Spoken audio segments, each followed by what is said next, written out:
The market of fashion AI products is already estimated between 1 and 2 billion this year. We are still in the middle of the year, and the generative part of it is estimated to 200 million this year, but growing with over 40%. So we have a word to say in that space as well. What is going on? Welcome back to Hartman Capital's Frontier Forum number 6. Today we got the exciting topic of the future of fashion. And you might be thinking, why is Felix interested in fashion when so many times, we talk about wearables and, brain-computer interfaces, AR, VR, a lot of deep tech. But the reality is that fashion, first of all, is a massive industry. It's 1.8 trillion market size. But what's interesting that I always pay attention to is consumer trends. Where is the next generation spending their time, spending their money? And one of the common threads that we've been pursuing for the last 3 years is the space in gaming, where gaming is becoming new social media. We hosted the second Frontier Forum on that subject, essentially. And when you look at the gaming space, you realize, wait a second, where are a lot of these free-to-play games making their money? And one of the core profit centers is wearables, it's cosmetics, it's the avatars. And something that I've been saying for years is that the metaverse, that's so hated a term by now, but the metaverse essentially happens when people care just as much, if not more, about the virtual world than they care about the physical world. And there's an interesting statistic that came out by Roblox, where first of all, in the survey, they found out that 56% of Gen Z cares more about the clothing they wear in the digital world than the clothing they wear in the real world. And in fact, 12% of the young spend about $50 to $100 a month on digital clothing. And so we have already the space where, it's no longer, or maybe you buy a 50-cent item there or $1 here. No, it's like an actual item on your monthly spend. And as this generation grows up, it grows older, it is only going to get bigger and bigger and bigger. And so today, the digital fashion market size is about 55 billion. But before I dive more into that, because I've got the actual experts here that can give you a much, much bigger dive into the space. 3 years ago, I was lucky to be able to back the leading team in digital fashion, and that is DRESSX. They've been really at the forefront, winning every award in the book from organizations like, LMBH, and have partnered with all the biggest brands, Adidas, Balenciaga, Tommy Hilfiger, you name it, and even work with big consumer brands like Coca-Cola, where I think it was over 10 million cans that had a QR code on there. You can correct me if the number is wrong, but there was a lot of cans out there that there was a QR code, you scanned it, and you were able to get your own DRESSX wearable.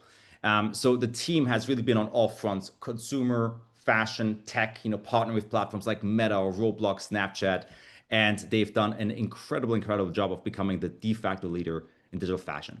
So without further ado, I would love to introduce you to the founders who will be giving a talk today on how the future of fashion is going digital. And that is Natalia Modenova and Daria Shapovalova, who have been running this and have been in digital fashion since long before, since 2020. And then before that, even have been serving over 15 years in the fashion industry. So true experts. So I hope you enjoy the talk and stay around after to ask them any questions you may be having. And with that, let's jump right in. Thank you so much. Yes, so great intro. You've told everything about us, and even if the connection would break, people would know all the most important points about DRESSX and our journey. But glad we have an opportunity to speak from the first faces, let's say, and welcome everyone. I hope you all know a little bit about DRESSX, but we'll share way more today. And it will be not only the presentation about the company, but also about fashion and digital. We're still not sure if everyone understands what digital fashion is. So let's just name it fashion in all the digital realities. I agree with you that the metaverse sounds like a little bit outdated. And if it really was a metaverse, or was it a social media / gaming that actually was always a kind of there? And then the new term was invented, and then we came back to social media and gaming and so-called the metaverse. In any case, with all of these environments, we started the company in 2020, which was A little bit of a fashion revolution in the sense that we were the first company to transparently say, the fashion company, to say that you can purchase fashion without actually purchasing an item, and it can be digital only. And this statement for the world of fashion was quite big. For the world of gaming, it was something that people knew. We just wanted to make sure that those worlds intersect and we can bridge them. We also understood when we started the company in 2020 that our goal is actually to change this consumer behavior, because as Felix mentioned, almost 15 years, even 18 years, both of us worked in the fashion industry. So we had a lot of insights on physical fashion, what people like, how they shop, how they consume, and how actual habits change. So we already anticipated the change that was happening, and that was kind of there already, partially in the society. It was a pandemic, and we felt like, oh, we can finally launch something we always dreamed about, which can actually change the fashion industry at a scale, because it's a huge consumer industry, as Felix mentioned, $1.3 trillion industry on a yearly basis, which is actually huge. It's including all the luxury and mass market and contemporary, etc. And obviously, we're tackling here the huge market because we understand that, yes, for example, assets in gaming existed for many, many years before us, but fashion brands were not represented there. And yes, there is a generational shift, that there are so many kids of Gen Z, Gen Alpha, and maybe the future generation as well, that are actually, for the first time, discovering brands within social media and gaming environments. And that's huge, because I remember myself being younger than I am now. And well, the first time that I saw brands was in magazines or in TV. And I see my son, who is almost 13 years old, and he told me one day, Mom, I just shopped the Adidas t-shirt. And I was like, okay, David, where did you got it? You don't go to the fashion stores. It's not what you really like. And he's like, oh, I shopped it on Roblox. And it was the first time he actually discovered Adidas. By the way, it was fake Adidas. But anyway, he did this connection for the first time with the brand in the metaverse, in the environment, in Roblox, which is a gaming / communication platform. For the sake of this conversation, we're all experts here. We can still continue calling it metaverse, I believe, but you all understand that it's actually the term encapsulates what gaming / communication is. And that's the generational shift that was unveiling in front of our eyes. Especially it was evident during pandemic, and we definitely felt that some of the habits will stay. And since then, it's actually was a great journey when we understood that with the thesis that we can sell digital outfits, whether on images or on the avatars, we understood that where we can really scale is the clothing for the avatars that are present in social media and in gaming, because you might not know, but all of you have avatars in Meta ecosystem. For example, on Instagram, Facebook, you do have an avatar that you need to customize, and then you can shop DRESSX directly on those environments. Or if you are playing VR, you definitely probably have Oculus in, I don't know, in 8 cases out of 10, you will have an Oculus if you're a VR gamer, and you will see DRESSX there if you're using Horizon Worlds.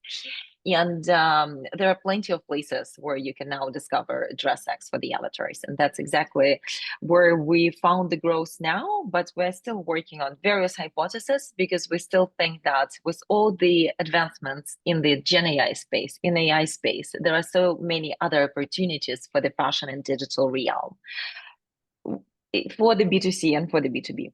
But this part and this slide explaining is dedicated to the avatars fashion and the opportunity here and the way how we managed to grow. And we keep growing this year. By now, we reached 100 million of assets distributed. We still did not announce it publicly, but it will definitely be a part of our new PR story that will be out in media soon. And with an amazing team that is working behind the scenes of DRESSX. It's not only 2 of us, by the way, and there are a few more amazing people here. We secured partnerships with some of the greatest companies of the world. And Felix mentioned LVMH, but besides LVMH, and yes, we did receive the one of the LVMH prize recognitions categories, but we as well partnered with so many houses within the group, and few other big companies in fashion, and also on the entertainment side, like Warner Music, for example, and also on the tech side, because starting as people from fashion, we transitioned into fashion tech, and now I would say that we became tech fashion company. There is no combination like that yet, so you can still call us fashion tech, but we now see that the tech is coming first for us, and that's also something that made us scale that fast, because obviously we always understood that we should tackle all the scale on the tech level of how we can produce the items faster, how we can replicate, how we can sell faster, and etc., etc. If you ever remember the first iteration of DRESSX, if any of you is our longtime fan, I don't know whether there are a few or not, our very first design and kind of the version of DRESSX is shown here on the right.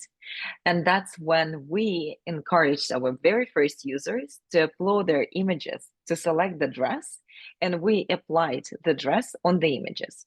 This is something that we also strongly believed in before the Gen AI, by the way. So we were very at the forefront of understanding how the things will work. And back then, people actually tried it and we saw the growth, but the real kind of scale for us happened in the avatars fashion, not yet on the images of the people, but we're still thinking that there are some new opportunities with Gen AI. But later on that, Natalia will share you a few of our secrets and what we're cooking and what's going on here. Yes, so basically, if you leave this lecture, I don't know, talk in a few minutes, if you have something to do that is more important, you can still hear from me the most important points about DRESSX that I encourage everyone to remember if you want to share something about our company with your friends or colleagues, is that DRESSX is a consumer company that is plugging into technology and gaming, leveraging AI. We have a combination of top engineering talent, creative technologists, and world-class artists that build and support DRESSX IP, powered by the technology stack that we're relying on. Some of that is the proprietary models already, and we are very happy that it actually helps us to move very, very fast. And it's a great time to be building projects, to be honest. Never probably it was so exciting as it is now, even more exciting now that it was in 2020, just because there is so much advancement in AI that we all see and we can all actually use in a good sense in what we're building. And DRESSX unique designs drive largest sales on various avatar and gaming platforms. I believe I mentioned it a couple of times already during this conversation, but hopefully you all remember that, but it's also written here. So everyone can take it after this conversation and remember about DRESSX. Strategic partnerships, we shared a few. There will be some more mentioned today. And we, in these 5 years, clearly became the avatars fashion leader, but obviously we are tackling few other kind of sub-industries within this fashion and digital environment where we can also be a leader. And this is something that we're working on. And we feel pretty excited about that. More and more people get to know about DRESSX, have the DRESSX outfits in their digital wardrobes within the social media like Snap, Meta, Roblox. Just launched with electronic arts, covered fashion. Maybe you guys are not the target audience of the game, but a lot of people are, and they are seeing DRESSX there. Zepato, another environment where we are, and we will be extending to more. Because obviously, as Felix mentioned, gaming industry is huge. Now all the social media is kind of becoming gamified, or launching their own games and gaming platforms. So it's all collides together, but this is good for us, and we want to be just at the intersection and at the forefront of all the things happening. And we briefly already discussed the market opportunity for the gamers and why we're tackling that one. And obviously, the big news for DRESSX for this year that we'll be doing 2 gaming releases. I won't now mention the platforms because we're a little bit under NDAs, but this is something that we've been cooking here and forgot everything, even our names sometimes, because it's hard to build great games, and we really hope that they will be successful. But this is something that the user will decide, and we're obviously preparing for various iterations and scenarios. They're all will be fashion games. Both games will be all around fashion mechanics, different scenarios for each, but we'll see how it goes. And obviously with the gaming, if any of you build games, no one can predict until the day of the launch whether certain mechanics will be successful or you will need to get rid of any of them or of all and to rebuild everything. But I guess now, since we're building those for almost a year and a half each, we're already prepared for anything. Yes, this is something that we're also cooking. Gen AI for avatars, changing textures on all the avatars. This is kind of a continuation and the marriage between the 2 directions that we're taking as DRESSX. And this is the tech stack that is kind of fun and cool and we're relying on. And we see the future when actually users will prompt the outfits on the avatars. And believe us, in 5 years, that's what we will be for sure doing and perceive ourselves as being designers. And that's actually what people want, but they don't want to go to the design school and cry there, learning fashion industry. What they really want is to have this kind of opportunity to feel themselves as designers, and we believe it's a Gen AI. So I leave it to Natalia to continue because there are a few amazing slides, and we hope that you're writing down all the questions to ask us just after, but I'm sure that Felix will help us. Natalia, the word to you. Thank you, Daria and Felix, and hi, everyone. Great to have you here. And that's a perfect continuation of the presentation about DRESSX, because really in this solution, we combine our 3D expertise and expertise of our 3D team, creative technologists, with our ML and AI team that we've been building solutions with. And that's avatar fashion generated with DRESSX AI. However, Daria mentioned also our first ever use case when the person would need to upload their photo and get dressed in different outfits. So we continue on that, and that's also a possibility still with new tools that we are developing. And let's maybe go to the next slide and discover DRESSX Me Studio, a place where everyone can generate their outfit based on the text prompt or based on the visual reference that we have in recommendations. Actually, for our EA COVID fashion collaboration, we provide even an opportunity to dress up yourself on your photo in the same outfit that your character is wearing in the game. So this is where another intersection between the gaming and like real world is provided by DRESSX. And that's been an exciting product for us, but also it's more like a consumer-facing one. However, our expertise has been in fashion for a long time, and with the growth of AI, definitely there are new opportunities are opening up. And the market of fashion AI products is already estimated between 1 and 2 billion this year. We are still in the middle of the year, and the generative part of it is estimated to 200 million this year, but growing with over 40%.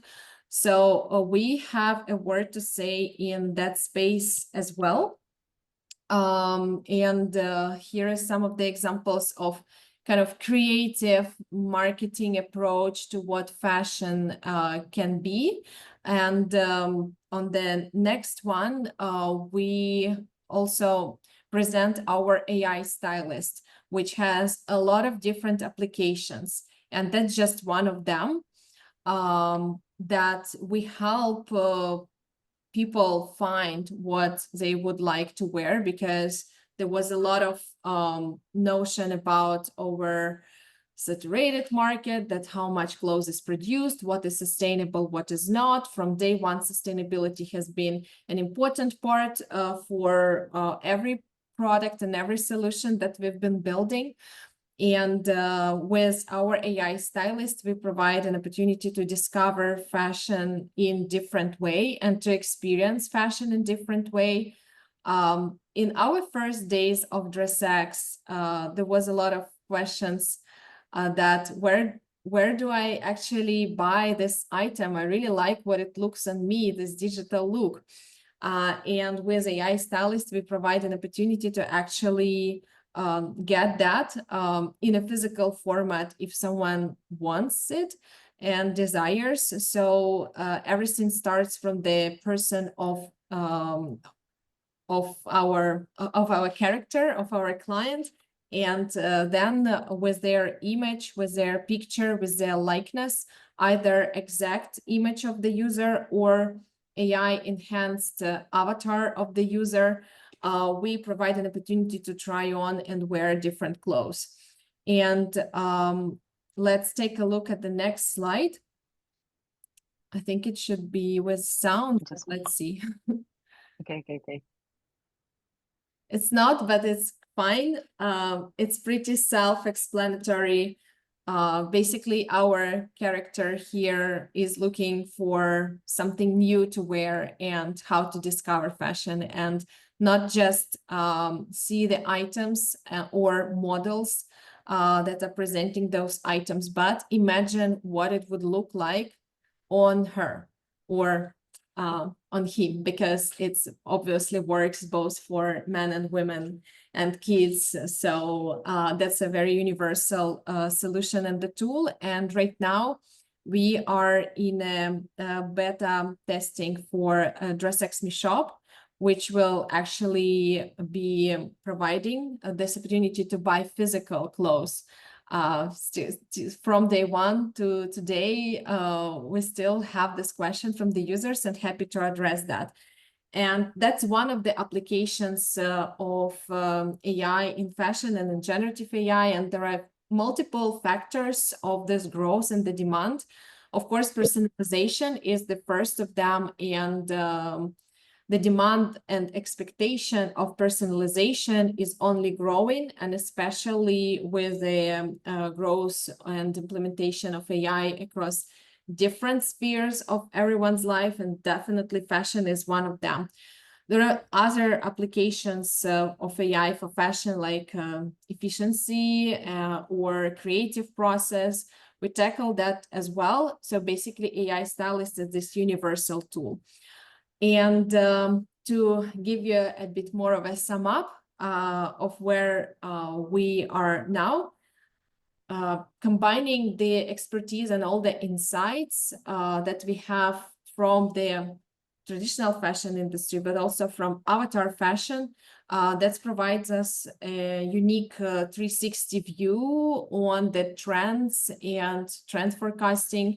We already witnessed how certain trends that emerge in the digital realm, then after 6 months, come to the physical stores. And that's definitely something that a lot of companies can leverage from. And this is what we built our collections on this insight, and on kind of what's coming next. Our strategic partnerships with platforms like Roblox, Snap, Meta, Zepeto, definitely important ones, especially considering the aggregated view on avatar fashion, but in overall consumer preferences and engagement with younger audience, Gen Zs, Gen Alpha. It's been always a case in marketing that, okay, how do we tackle younger audiences? So through the very personal avatar fashion, we definitely tackle them with our strategic partners. Production, it's an important part, it's a basis. So with our capabilities. We support of all our pipelines, and basically we build the whole production and distribution system for digital product, for digital fashion product. Just like in a physical format, there are factories, there are stores, multi-brand, mono-brand, e-commerce, etc. So we built this whole system for the digital fashion products. And now, of course, we strongly enhance this whole system with AI tools. Our AI tool for avatars, the demo video Daria was sharing, is reducing production of UGCs, user-generated content, by 50%, of course, in time and in costs. So that's exciting. And with all this expertise and knowledge, we are happy to be launching our own games. And we encourage everyone to join and try. Yes, a little bit about it, but Felix did a great introduction. No additions needed, but we're really proud with what DRESSX team has achieved with all the awards we got, with all our partners that we really love working with and build together. That's what's happening. We have our third founding team member, Julie. You can meet her on this picture. And we are now spread out across different states in the US to cover as much as possible. We have an office in Paris with our amazing team there. And happy to answer any questions if there are anything. However, we still have one slide, actually. There is one more. Yes. The most important. Yes, so the evolution, right? So where we are coming from and where we are going. Again, Felix covered the moment we met. We've been already building a lot for Metaverse and having expertise there, but really it's growing into a lot of different directions. And I think this benchmark of 78 million items distributed is actually proving that that's the right direction, and people love their digital personas, and we help them enhance it.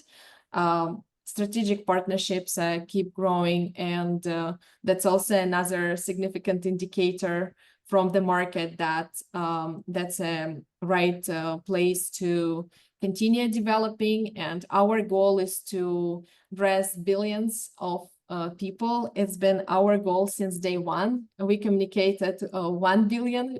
Now we understand we can go to 5. Maybe we meet in a little bit and it will be even more. But definitely this whole interactions in the digital realms are happening even more and more.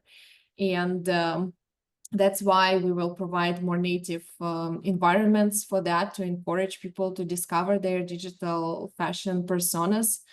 Launch in Horizon Worlds, in Roblox, our recent partnership with COVID Fashion, the most popular dress-up game by Electronic Arts. All of them are proofs for that. And as the gaming and AI industries are growing, definitely DRESSX is going to be taking a big part and contributing to this market. Thanks, Natalia. Amazing. That was great. Yeah, Felix, you did the conclusion. No, thank you so much, both of you. Unless if there's anything else you want to share before diving into Q&A, I know I've been seeing more and more questions pop up in the box, and also I've got some myself. Let me ask one foundational one before I go too deep, which is, as I've been sharing this thesis with a lot of people, I found that there's quite the divide in whether it clicks or not, of why digital fashion is such a big opportunity. And usually the divide is whether or not somebody has kids. Because essentially anybody that has a kid age, call it 7 and up, where they say, well, all day long these kids on Roblox, like, I get it, you don't have to explain it to me, right? I see my monthly credit card bill where things are getting charged to it, right? That's when it clicks. But anybody that maybe probably hasn't had kids or in their family there's nobody. It sometimes it seems, and if they're too old to be a gamer, sometimes it seems unclear like what even is a digital fashion outfit, like what's the pricing on these things, like what are the behaviors and why are people buying 7 8 million units, and if the goal is to sell over 5 billion. Maybe we could talk a little bit into both what does a digital fashion purchase actually look like, pricing wise in the platforms, and also like why, maybe even from personal experience with your son, why do people care, right? Why are particular kids so drawn to it? Yes, thank you for the question. Basically, I see, I believe that kids are so drawn to it because that's actually where they communicate with friends mostly. It's Roblox, right? And they have the digital likeness. And it's not that they think that the digital likeness is them, but they definitely understand that this is kind of the way how they talk to other people through this avatar. So, for example, my son, he cares about his digital wardrobe. He doesn't care that much about his physical one, to be honest, yet. Hopefully, hopefully it will stay for some time. But digital, oh my God, I see those avatars in Roblox he creates. They look amazing. I mean, his avatar looks amazing, and he changes from time to time. He changes it because there are new releases. There is something going on. And once it was a Mother's Day, and he bought a DRESSX sweatshirt there on Roblox, and he came to me and he told me, "This is a gift for you. I bought it for my avatar for the Mother's Day." So I think it was the best gift ever. But anyway, yes, that's I saw this in him specifically because I spend more time with him as a kid versus other kids. Is that when he meets someone, when he meets a friend, he asks, "What's your account on Roblox?" He doesn't ask about TikTok or Instagram, for example. Different generation, and specifically in United States, Roblox is huge, but let's not forget there was always Counter-Strike, for example. But Yep. it's a little bit of a different thing, obviously. Counter-Strike and gamers, it's all about like selling those weapons and those special ammunition, etc. We are not operating in that domain. Ours is mostly fashion, which is more related to skins, I would say, if we're talking the gaming language. But still, there was a little bit of kind of misalignment between two worlds, in the sense that when we started, it was only, I think, one collaboration back then, that Louis Vuitton was partnering either with GTA or with someone. Natalia, you might Maybe remember not better. League of Legends. Like, oh, thank you so much, League of Legends, and that was practically the only one big partnership, and there are way more now, and there are so many brands that we specifically encourage to go to social media, gaming, and it's amazing to see it, and we only see it as the beginning of the trend. And speaking of the prices, so for example, if you all guys go to Snapchat or Meta, you will see the price of DRESSX outfit being between like, or Roblox, between 50 cents up to like $5 and even $60 in Roblox for some special outfits. But the average order value is around between 30 cents and $1, let's put it this way, because there are different platforms, different average order value for the users. Obviously, like GTA or Counter-Strike, the price go way higher. But here we're kind of operating more on a mass market level, because those gaming environments that I mentioned, some of those items are very exclusive. Here, all the outfits, they can be bought and produced in millions of copies. So you have an avatar, I have an avatar, and the majority what we distribute in all those environments is something that is very scalable, and people can buy endlessly, which is amazing because some of the outfits were launched like 4 years ago and they're still selling and they're bestsellers, and they only like already promote itself by the algorithm of being launched a few years ago. That's what happens on Roblox, for example. So here the timing really matters, or like the timing and the way how we believed in all this model before everyone else. So this is speaking of the price and our average order value. I think I've answered about the kids as well. Um, I think what I can also say, yes, the business models that we're selling the assets within the social media and digital outfits and digital environments. I'm so sorry, social media, gaming. So people purchase there, we receive this revenue, and that's exactly how it works. And obviously, we're working with some companies to bring them to the gaming environments, and we can also receive some revenue from those partnerships as well. So that's our main revenue streams. I saw this question answering that one, but I'm sure that we'll dive deeper if needed. I'm curious. Here's kind of like a big picture question, which is, I know you've gotten into AI-driven fashion design, where essentially you can generate your own outfit, right? I think with that opens door for like a much bigger conversation, which is essentially the cost of goods and services drops to zero with that, and not just the digital fashion itself already drives the cost of goods down because there's no actual production, right? But now you're also abstracting away the actual design process, where the utopian take is that everybody can become a designer, right? Everybody can like start designing their own identity, and everything becomes hyper personalizable. And it takes everything to a whole new level in terms of how we self-express. What does a market look like in that world? Because it does change a lot of the, I guess, power distributions, where what kind of role do brands still play, right? Is at that point it more a curation aspect? Is it more about scarcity? Like, what drives value in the industry in your mind? And also, again, structurally, what does the fashion industry look like when all of a sudden anybody can, with a click of a button, generate an outfit, and we care mostly about the digital experience? Well, maybe I'll start with that because it does not happen for the first time with AI.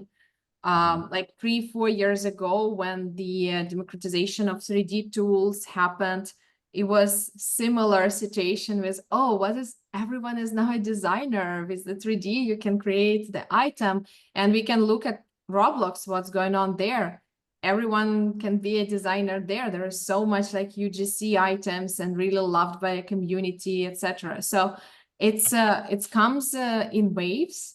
Comes and goes, but overall, of course, there is a certain level of personalization, curation, personal style expression is there. However, of course, there is also a room for brands and for creating this bigger picture, and the power of the brand is a real power, with all the like marketing and operational and other effort that brands put into it. Of course, there is a desirable objects, more desirable than certain like UGC creations. However, of course, it gives an opportunity to kind of cover this niche of custom items, of personal items, of very something curated. Sometimes it doesn't even go into the kind of fashion market, but more like some memorabilia, or like creating memories, something that is important for a family or for a certain community, or it's a merch. So it's not exactly playing into that realm. However, of course, it's great. There are more tools for that. The Gen AI, of course, as well. And it's actually connected to your previous question about, okay, why people who don't have kids should care, or how to explain. Really, it's a shift of social media and how people interact online. And Roblox is a great example of this shift of social media becoming 3D and becoming gamified. We can look at Snapchat, and it's more like a previous generation compared to Roblox, right? But still, there is a lot of gamification going on there, and customization, and everyone is presented there as their avatar, and they are wearing something, and they interact as these avatars. So it's kind of this connecting tissue between this new generation of social media, which Roblox represents, or like Fortnite, because people go to spend time there together. But what they do, they play some game. And with AI, all this kind of older social media like Instagram or Facebook, etc., where people are represented with their photos, they still can also have this level of customization, and AI empowers that. So yeah, this shift in social media actually powers both use cases. I'm curious if these kind of generational patterns that we see on one hand, Gen Alpha, Gen Z being super deep into Roblox, Snap, and then you've got the AI dressing room, which I'm assuming it's older generation, maybe millennials and up, that are using it. You mentioned you showed the video of the Lana Del Rey style, or like me trying out different outfits, and then I can add to cart and buy. I'm assuming those were physical dresses, right? This is a SaaS tool for um, fashion brands. Do you see cross-pollination between the two? Like, is it just completely different products for different audiences, or are millennials and up also starting to care about their avatar fashion, or not really? And in reverse, are we seeing Gen Alpha, Gen Z now also, digging into physical fashion? Like, is it just two completely different generational divides? We have our own products, our own spaces, or are those two cross-pollinating? It's definitely cross-pollinating through us, for example. We Mhm. do both. No, I'm joking. It's just obviously, like, for example, I also see kids are playing with AI a lot. It's not that they need the pictures like that shown here on the screen on a daily basis, for example, or the passport image, or like playing the dress up game.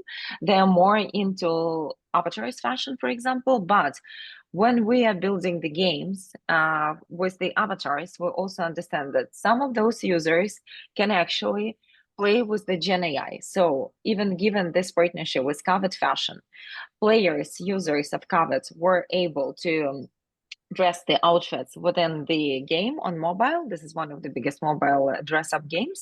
And then we'll link them to the website where they could actually not generate, but dress the same items on their images as well.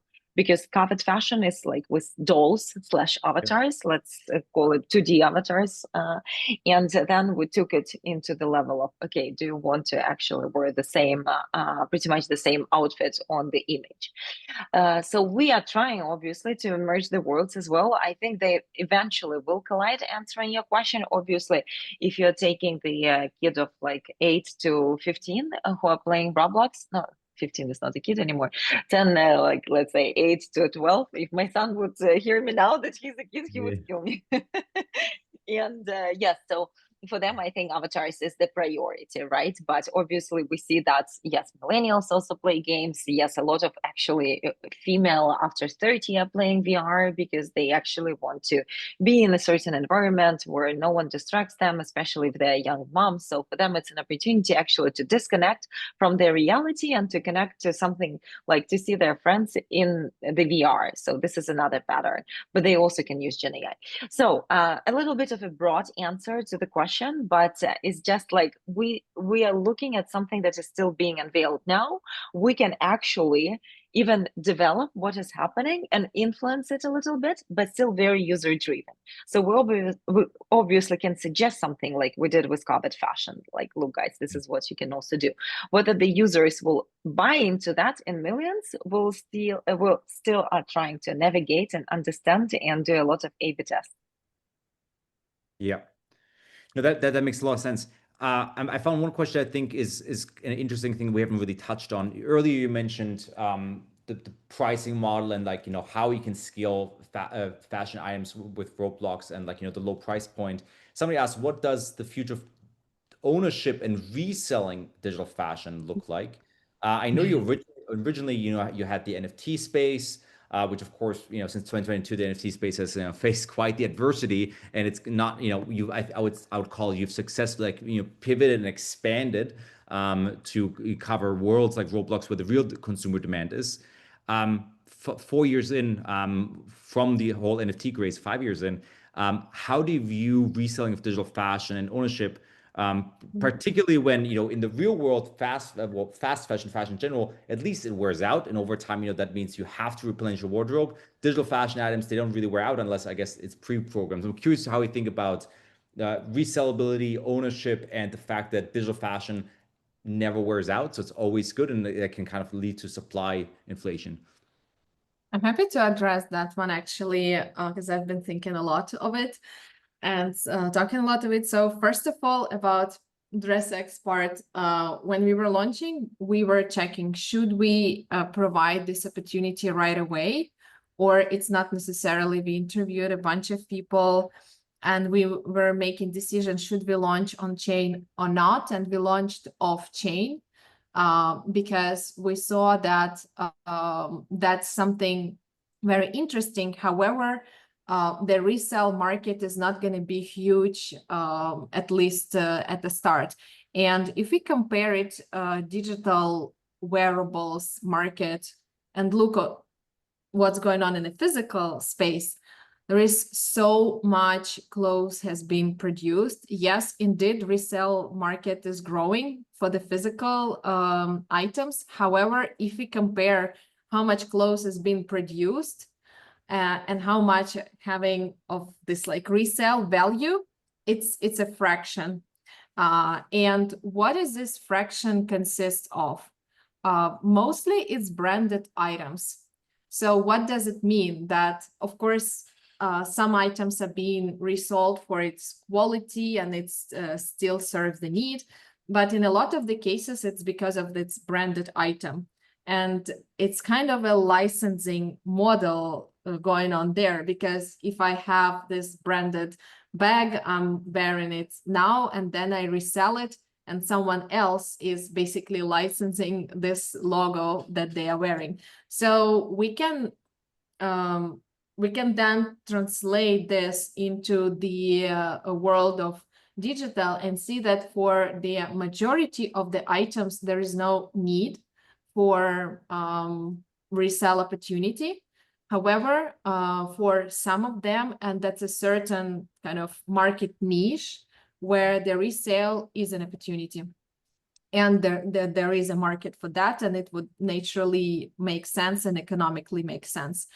Putting it on chain or not on chain, that's a bigger question of integration of blockchain overall in different industries, in the gaming industry in particular. And we see that it's happening slowly. However, there is a room for that, and there is a niche for that. But overall, these two models can coexist because we already see from the years and years and years of history in a physical world, a lot of it we can learn and apply for the digital world. That makes sense. Yeah. So essentially high end where there's a market for it, where there is demand collectors, that would make sense to essentially allow resellability, but no, you're probably not going to flip your Forever 21 outfits. So, I guess in terms of fast fashion, I guess on the fast fashion sense, I don't think you've mentioned it, but one of the most impressive things about digital fashion too is like the environmental benefit that it has. I know you guys have some interesting stats on those ones. Yes, we do have a lot of stats. Actually, we probably should have included the slide about that. And we're calculating on a yearly basis how much water and energy was saved if we were to produce the same amount of outfits in the physical kind of dimension. And we definitely understand that it's like 98% less water that will be used in the production. And it's a huge amount because, for example, when the denim is produced, it's a lot of water that is being used. And fashion companies are tackling this, for example, how less water can be used in the denim production. This is like a major problem that is still being faced in some of the fashion houses or companies, production companies. And obviously with digital fashion, it's way easier. There is a different cycle of production, and believe us or not, but simple items are the most popular in social media as well. So the jeans do count here. It's not only the wings that people want to wear or fairy tale dresses. And about the carbon emissions, it's around, like, as per our calculation, between 95 and 97% less. But also here we understand with Gen AI, probably it will be more of the usage of the servers. So we're still, this year, we will need to recalculate the approach as well, because there are a lot of new tech stack and technologies that is being used now that we never used actually.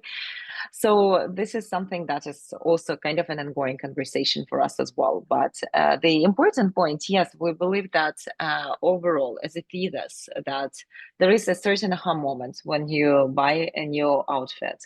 And this aha moment can happen actually on your avatar, on the image where you design your dress with the Gen AI.